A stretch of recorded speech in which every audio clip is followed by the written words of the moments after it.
நண்டு குழம்பு செய்யுது அப்படின்னு பார்க்கலாமா? வெங்காயம் தக்காளி எல்லாம் அரிஞ்சு வச்சுருக்கேன். பாத்திரம் வச்சாச்சு.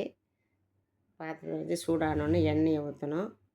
எண்ணெயை ஊற்றுனது தேவையான அளவுக்கு ஒரு 4 ஸ்பூன் இருக்குன்னு வச்சுங்க, 4 ஸ்பூன் எண்ணெய் ஊற்றுறோம். ஓகேங்களா? இந்த எண்ணெய் சூடானது சோம்பு போடணும்.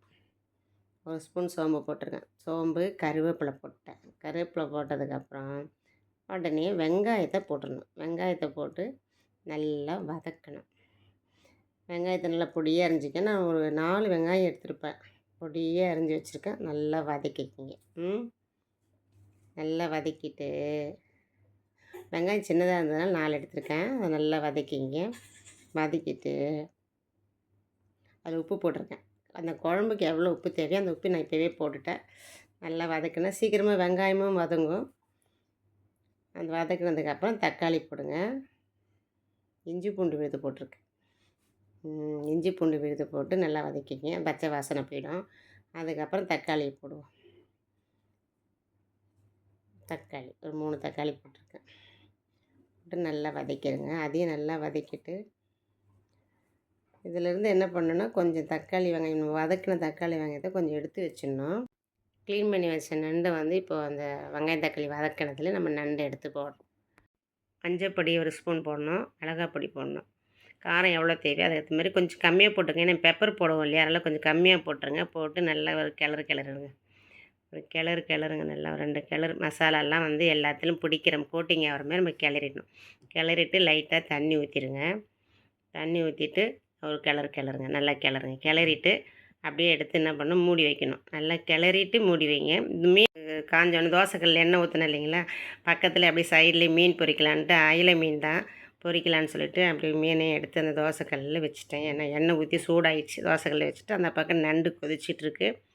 இப்போ என்ன பண்ண போகிறோம் அப்படின்னா, தேங்காய் அரைக்கிறது நம்ம ரெடி பண்ணணும் இல்லைங்களா. அதனால் தேங்காய் போடுறோம். தேங்காய் ஜாரில் தேங்காய் போட்டுட்டு திருகி வச்சிருந்த தேங்காவை தான் இப்போ அதில் நான் போட்டுட்ருக்கேன். அதை போட்டுட்டு அது கூட என்னென்ன போடணும் அப்படின்னு சொன்னால், இப்போ நம்ம வெங்காயம்லாம் வதக்கி வச்சுருந்தீங்களா, தக்காளி வெங்காயம் வதக்கி வச்சுருந்தோம் இல்லைங்களா, அதுவும் அது ஆட் பண்ணணும். வெங்காயம் தக்காளி வதக்கி வச்சது கொஞ்சமாக எடுத்து வச்சுருந்தேன். அதையே அந்த தேங்காயில் அதையே நம்ம யூஸ் பண்ணிக்கிறோம். ஜாரில் யூஸ் பண்ணிவிட்டு அதுக்கப்புறம் என்ன பண்ணணுன்னா மிளகு கொஞ்சம் போடணும். மிளகு கொஞ்சம் போடணும். அதுக்கப்புறம் பச்சை மிளகாய் ஒரு 2 3 பச்சை மிளகாய் உடச்சி போடணும். உடச்சி போட்டு நம்ம மிக்சியில் அரைச்சிக்க வேண்டியது தான். சரிங்களா? இதை நல்லா நைஸாக அரைச்சி எடுத்துக்கோங்க. நைஸாக அரைச்சி எடுத்துகிட்டு நம்ம நல்லா வெந்துட்டுருக்கு இல்லைங்களா நண்டு, அரைச்சி எடுத்துக்குங்க. எடுத்துகிட்டு நம்ம நண்டு வெந்துட்டுருக்கு இல்லைங்களா, அதில் போடணுன்னா இப்போ மீனை வெந்துடுச்சு அதுக்குள்ளே, அதனால் அந்த மீனை நான் திருப்பி போடுறதுக்கு வந்துட்டேன். சாரி. அடுத்தது இப்போ நண்டில் நம்ம தேங்காய் அரைச்சி வச்சதை அந்த நண்டு கொதிச்சிக்கிட்டே இருக்கு இல்லைங்களா, அதில் இப்போ நம்ம அரைச்ச விழுதை அதில் போடுறோம். அதில் நம்ம வெங்காயம் தக்காளி வதக்கி வச்சதையே நான் கொஞ்சம் எடுத்து அரைச்சோம்னா நம்ம ஃபேமிலி கொஞ்சம் பெருசு, அதனால் கொஞ்சம் நிறைய வேணுன்றதுக்காக அரைச்சி நம்ம அப்படியும் செய்யலாம். தக்காளி வெங்காயம் இல்லை அரைக்காமலும் நம்ம வெறும் தேங்காய் மிளகு பச்சை மிளகாய் போட்டு அரைச்சி மட்டும் கூட ஊற்றலாம். அதில் தக்காளி வெங்காயம் வதக்கி போடணுன்ற அவசியம் இல்லை. கொஞ்சம் ஃபேமிலி பெரிய ஃபேமிலி அப்படிங்கிறதுனால நான் அதை கொஞ்சம் வதக்கி அரைச்சேன். அதாவது மிக்ஸி ஜாரில் கொஞ்சம் தண்ணி ஊற்றி கொஞ்சம் அப்படி ஒரு அலசி அதிலே குழம்புலேயே ஊற்றிடுங்க. அதில் ஒட்டிகிட்ருக்கு இல்லைங்களா மிக்ஸி ஜாரில், அதை கொஞ்சம் தண்ணி ஊற்றி க்ளீனாக கொஞ்சம் அப்படி கொஞ்சம் அலசி அதெல்லாம் கொஞ்சம் வழித்து சைடில் இதெல்லாம் கொஞ்சம் வழித்து போட்டு அப்படியே அந்த குழம்புல கொஞ்சம் ஊற்றிடுங்க. சரிங்களா? ஆனால் நீங்கள் தண்ணி ஊற்றுறாங்களே குழம்பு தண்ணியாக இருக்குமா அப்படிலாம் சுத்தமாக யோசிக்காதீங்க. குழம்பு தண்ணியெல்லாம் இருக்காது.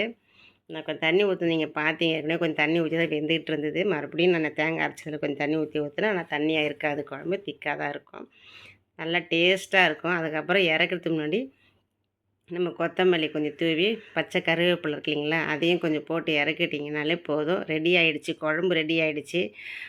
சாப்பிட்டு பாருங்கள். நீங்களும் செஞ்சு சாப்பிட்டு பாருங்கள். சூப்பராக இருக்கும். சாப்பிட்டு